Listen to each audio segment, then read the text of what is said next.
We're at Bristol Brick Show 2025 with our latest mock to showcase, which is a series of 3 fantasy dioramas built by member James. Hello, how are you doing? Hi, yeah, doing really good. This is my second show now doing the Bristol Brick Show with GertLUG. And so far it's been a really, really good day, really positive, lots of interest. Yeah, really good. The diversity here is definitely a good thing because when you display at a show, naturally you have one strong theme. But to have 3 here is excellent to see. So if we start off with the Vikings, what can you tell us about them? So the Vikings is something I've personally always been interested in. So I'm actually part Danish, so got some part Viking blood in me. Had an interest in Vikings from a very, very young age. I became interested in the set when the 3-in-1 Viking set came out, the Creator Series a few years ago. So I got the original kind of longboat with that. And then recently when they created the Ideas set with the Viking Village, I thought that was a perfect kind of addition to put 2 together. In that interest, I then got the actual original Viking longboat as well and managed to then combine both. Because I was so sort of drawn to it, I wanted to actually build a long house or longboat house to go kind of with it. And then the idea of making a Viking village really kind of came too. So this was my 3rd iteration of the Viking village over time.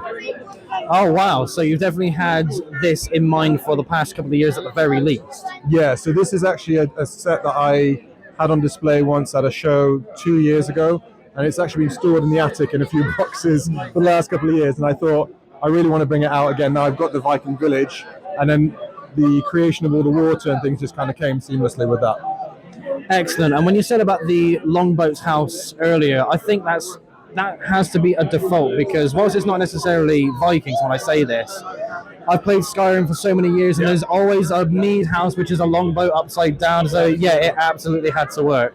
So at some stage I would probably like to do that as an addition, just finding the parts and the bricks that will make it look sort of good enough. But yes, the idea of having an upside down longboat represents the actual longhouse. The boathouse or the longhouse would be absolutely exactly the right thing to do. So definitely an idea for it to be expanded and then adding that to it.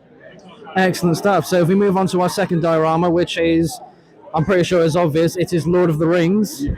Yeah, so I'm a massive fan of the Lord of the Rings films. I went to watch them all at the cinema when they came out many, many moons ago. Helm's Deep was a set that I've been dreaming about for many years, and I actually managed to get it last year.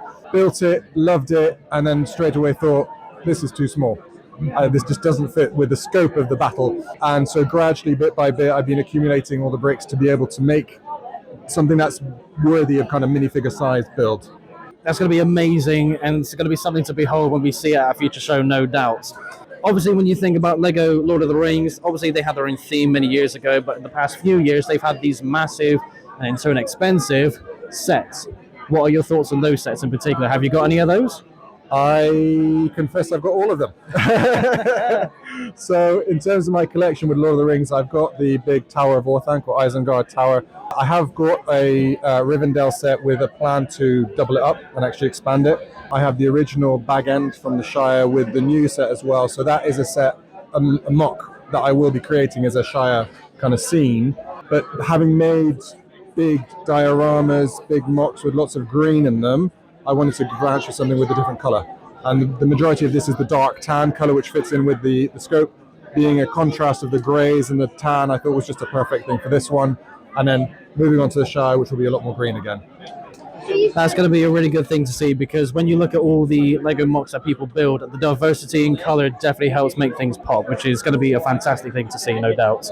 So as we move on to our final series of dioramas, I'm pretty sure this is elves. Am I correct? Yeah, that's exactly right. And actually, talking about color, that's exactly why this was a draw for me. So Lego Elves is, I think, one of those themes that people just don't really know about. I got into it about 3 and a bit years ago.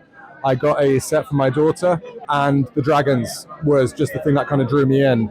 It's the Friends type of colors, which I think just really, really pop, and just something that you just don't really see in many other sets.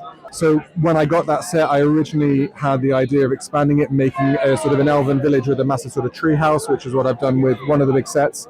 And then the second set is something I built last year, where I set myself a challenge of having a build without any green in it, bar the inside of the castle, which then is actually true to the comic, not to the comic, so to the cartoon, with Queen Regana's castle. So that was the kind of the challenge of the second one, still wanting all the colors, hence you've got the purples, the pinks, the oranges, the yellows, but without the green. but it's a theme that I think really sort of draws the attention just with the eye, with the color and the contrast and the clashes at times of colors, because there's sometimes colors that don't really go well together, but I think that's what makes it really pop. I think you are right when you say that it's definitely similar to Lego Friends, but another theme that came to mind was Lego Dreams. So the influence from Friends, no doubt, and maybe a little bit of Dreams in the future. Do you think those are other themes that you can maybe blend into, for lack of a better term?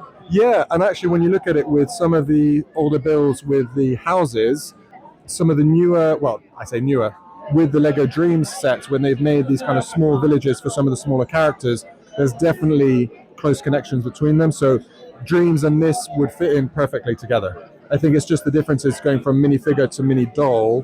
I think that's the only thing that might clash, but I think for me personally, the two go really well together. Well, that'll be an interesting display to see nonetheless. There'll be one side mini dolls, the other side mini figures. Maybe that's something you could toy with in the future. A new battle. Another battle, yes. I think we know who's going to win that. If the mini dolls win, we got a problem. I'm just going to say that now. Well, thank you so much for your time. Where can we find you on social media? So I've got an Instagram page, and I'm on YouTube, both as the Brick GP. Excellent. We'll make sure to find you online. Thanks again for your time. Thank you very much.